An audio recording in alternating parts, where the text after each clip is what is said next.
So, as most of you probably know, I recently took a trip to Ukraine. I published a series of videos about that trip on my main channel. What I haven't done is a sit down video like this, just reflecting on the trip, talking about why it came to be, which is going to be the main focus of today's video. Just sharing any thoughts in general about what it was like, as I might share with a friend. I mean, I've certainly met a few friends since then and family members and shared stories with them. There's a lot I could say that didn't make it into the videos. And I've always tried to speak to you guys like friends. I've always tried to be as honest and relatable on this channel as I can. And yeah, I don't know why I haven't made a video like this yet. Maybe I have some kind of insecurity about this, or I just feel like, listen, I'll just be real here. I know not everyone watches my channel for something as real and as intense as visiting a war zone. Someone commented on the new travel recently. They said, your content is so varied. I enjoy all of it, but it's so varied. And it's true. I mean, it's going from the east of Ukraine, where I'm interviewing people who are under rocket attacks, to asking people what languages they speak on the streets of Mexico City. Like, it's all over the place in terms of tone, in terms of location. And so part of me feels like people watch my channel to escape the real world. It's like, as YouTubers, you're entertainers, and why try to talk about something real? Why sit down in my living room and film this video and talk about Ukraine when people might want something more uplifting or more relaxing out of Dan, the head on YouTube, who they sometimes listen to. But the point is, sometimes in your life, you have a chance to do something real, and you take that chance. And very interesting things can happen. And that's what I want to talk about today. A feeling I had like I had to do something with this channel and with my life. And that something was visiting Ukraine. I remember in late February, a year ago, when the war started. Although it started because some Ukrainians will point out that for them, the war has been going on since 2014. This was just when it escalated to the whole country, but regional conflicts have been happening for the last 8 or 9 years now. But anyway, I remember in the end of February last year when all this was starting, and I was in Colombia at the time. And I was filming videos, travel videos about life in Colombia. And to be honest, I was feeling very lost about the direction of my channel. I was feeling like I'm just doing the same old videos. I'm losing motivation for this. My viewership isn't as high as it used to be. I was just thinking to myself, how long can I keep doing this? Like, I'm okay, showing people what I eat, showing people neighborhoods, talking about a city. I don't know. I was at a transition point and I didn't know what to do next. In the background, the war starts, and even though, again, I'm in Colombia, I'm in South America, I'm like as far from Ukraine as I could possibly be. But I had this overwhelming, burning desire inside, this voice telling me, like, you should go there. And I don't know where that voice comes from. I don't know if that's like, like crazy people have voices in their head. And maybe I was turning into one of those crazy people. But I didn't think so. I felt like this was a sign that I needed to listen to. Because sometimes you get signs from the universe, and it can come in the feeling. It can come in a feeling. It can come in a voice. It can come in just like a instinctual whatever. Where do instincts come from? I don't know. But sometimes you just feel something. And I felt, what am I doing here? My work is so meaningless. I don't know what I'm doing with my camera, with my channel, with my artistic vision. Like, what am I doing here? I should go there. And maybe if I go there, I can raise some money and I can be some part of assistance in some way. And I can grow as a filmmaker and I can show people something that matters and I can do something that matters for Ukrainians. And like, I can be part of, you know, I haven't done something like that before, but I'd worked with, you know, I did a video about migrants when I was in Mexico. I did a video in Puerto Rico after the hurricane hit in 2017. So like longtime viewers of my content know that I try to talk about real things occasionally, but that's not the heart of what my channel's about. Like most of my content it's a human approach, but sometimes it's just a fun day exploring a city. I mean, most of the time that's what it is. Anyway, I had this feeling like I should go to Ukraine, and I told a couple people around me about that feeling when I was in Colombia, and they kind of thought I was crazy. They're like, what are you talking about?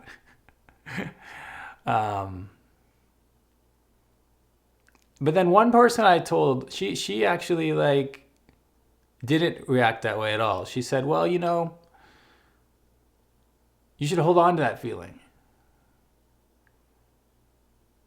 You know, you don't rush on a plane today. Like, this war just started. You're very far away. Like, but just hold on to it, and maybe there will be a time you'll have a chance to visit if you really want to go there.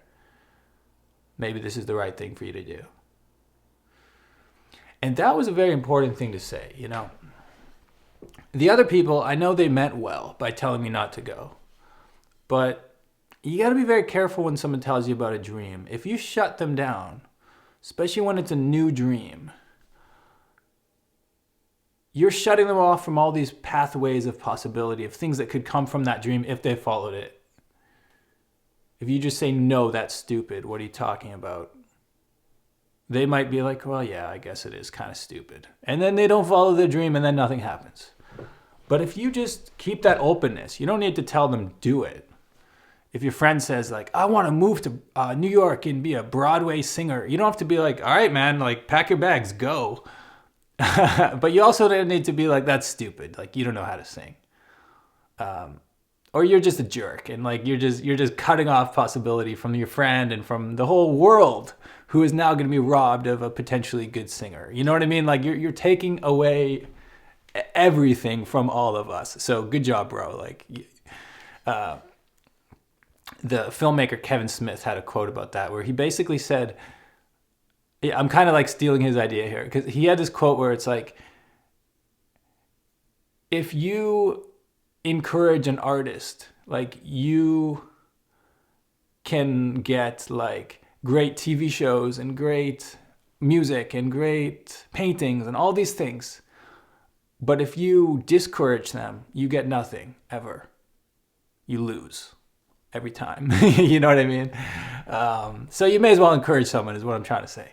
And I got little pushes of encouragement in that moment when I needed it. And I guess that was enough for me to hold on to that feeling. Even though it would be many, many months later when I actually visited Ukraine. I mean, nearly a year later, to be honest. Well over half a year later. In the winter, well, this winter, which is now about to end, but earlier this winter, I went, and why did I go exactly? Well, I don't know how to explain it. I mean, I talked about the feeling. There's always like the feeling part of what you feel. And then there's the inspiration of like some other YouTubers I've seen doing some really inspiring work. Like this guy, Indigo Traveler, Nick is his name. He's been to Ukraine. He's been to all these different countries. He went to Nigeria. He went to Afghanistan. He went to Iraq. He went to, I mean, name a dangerous place on earth. He's been there. And what I really like about Nick is he raises money along the way. Like he literally raised enough money to build an orphanage in Nigeria, in the slums of Lagos. He raised like over $100,000 for Venezuela. He's done incredible work. And so that inspired me, like, huh. So a YouTube channel can be talking about your food and just like easygoing stuff on the streets of Medellin, Colombia, where I was a year ago. Or it can be like raising money for people who need it more than anyone else. Like, well, I shouldn't say more because there's a lot of people who need money, but seeing someone who needs something and being part of the assistance. YouTube can also be that. And so I've spoken to Nick a few times. We've exchanged messages. We've never met, but like we did a podcast together once. And so before this trip, I reached out to Nick and I asked Indigo Traveler like if he had any advice. Cause I didn't know how anything worked going to Ukraine. Like, how do visas work? Will they even allow me in the country? Will they be like, who are you and why do you have a camera? And now you're going to Ukraine in prison because you could be a Russian spy. Like, there's so many levels at which I didn't understand what I was getting into. And so he gave me a little bits of advice and I kind of expected some encouragement, but actually he was very much like, man, you got to know what you're getting into. Ukraine is no joke. He just said, like, this is very serious. Ukraine is no joke. And at the end, like, he actually said, he's like, I hope you know this trip will change you. He's like, it sounds like you have a good idea for what you want to do there. Like, I'm not saying don't go, but just know this trip will change you. And that was kind of an ominous way to leave it. It was like, oh, okay. And looking back, I guess the trip has changed me. And that's something maybe I could talk about in another video. That's a big discussion. I don't know if I can get into that right here, but it was intense. Some of the intensity might come through the videos, but a lot of it, like, it was just the day-to-day life. The feeling there was very, very intense. And it's hard to know how to communicate in YouTube videos about stuff like that. Like, if I'm like too sad or scared in the videos, people would be like, oh, Dan is acting this way to make it seem worse than it is. If I'm too happy, people would be like, oh, Dan is making fun of the situation and not taking it serious enough. It's, you know what I mean? Like, it's really hard to be the person presenting something like videos in Ukraine because it is such an intense topic. And unfortunately, people have very different views as well. There's a surprising number of comments on my videos from Ukraine that are like kind of pro-Russian, or at least like taking the stance of like, well, we in the West are awful too. We start all these wars. So like, why are you just like so against Russia in this case? And all this political stuff, which is like, again, that's another big topic. And I don't know if I want to get dragged into this, but it's just interesting when people are like, people who have never been to Ukraine, who are like, I don't know where these people are from, but just people in the comment section like, well, Dan, why don't you go to Donbass and talk to like the poor Ukrainians who support Russia, and like you don't understand what they're going through. And it's like, dude, I was just in Ukraine. I met refugees from Donbass. What do you want to know? Like, I can tell you about their situation a bit. I don't claim to be a historian or an expert or anything, but like, I have some connection. I literally met someone who was from that area and talked to him about what he went through. But no, like, people in the comment section, because they read some blog or they saw some YouTube video, they think they're an expert, but they're missing so much of the context of what's actually happening. And so it's really weird. But I will say this, just in case anyone watching is like actually thinking Russia's are the good guys here.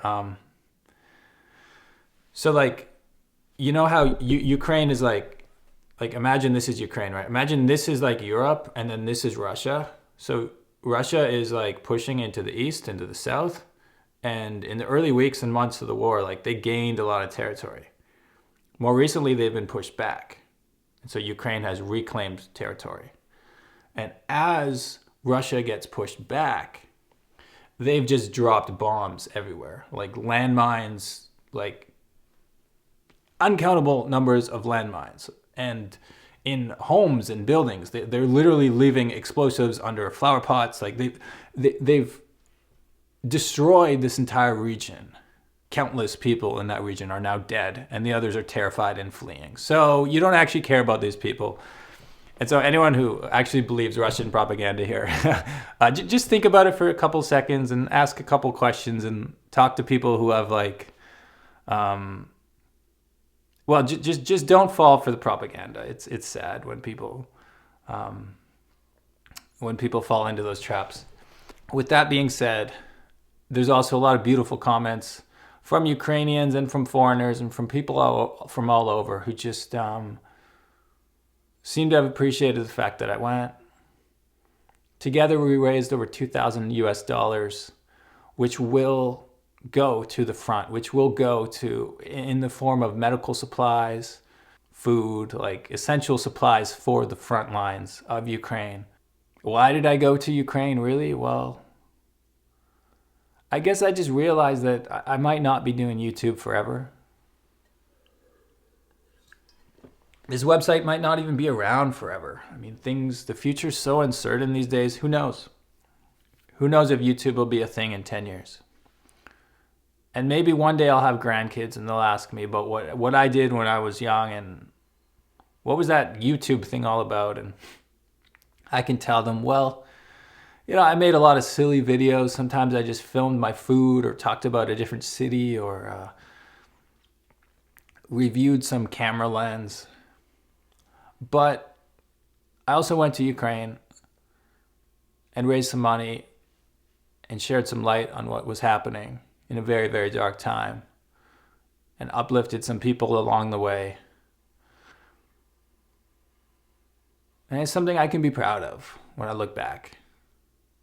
And all this crazy ride called life is over, The fact that I've grown an audience here, there's some responsibility. There's some level of okay, you built it, and now what are you going to do with it? You built the house, and now what are you going to do? You're going to sit around watching Netflix all day? You're going to build a family? You're going to do something valuable, or are you just going to, that was a weird metaphor, but I think you get what I'm saying. And, yeah. I'm really grateful for everyone who watches. Without you, I'm just a person talking to a camera with no purpose at all. Everything good that has come from here is thanks to people like you. So I try to remember that as much as I can. And yeah, I try to also be real and make videos like this as much as I can. It's just some of these topics are hard to talk about. It's a lot, But I'm glad I did this. This felt good. Hope you all have an awesome day. And I hope you follow those feelings inside. And if someone else tells you about their feeling, I hope you encourage them with that feeling as well. We got to encourage each other. There's too many negative, cynical voices out there, but it's the people who say you can do something if you believe in it. Those are the people for me. Those are the ones you really have to hold on to in your life.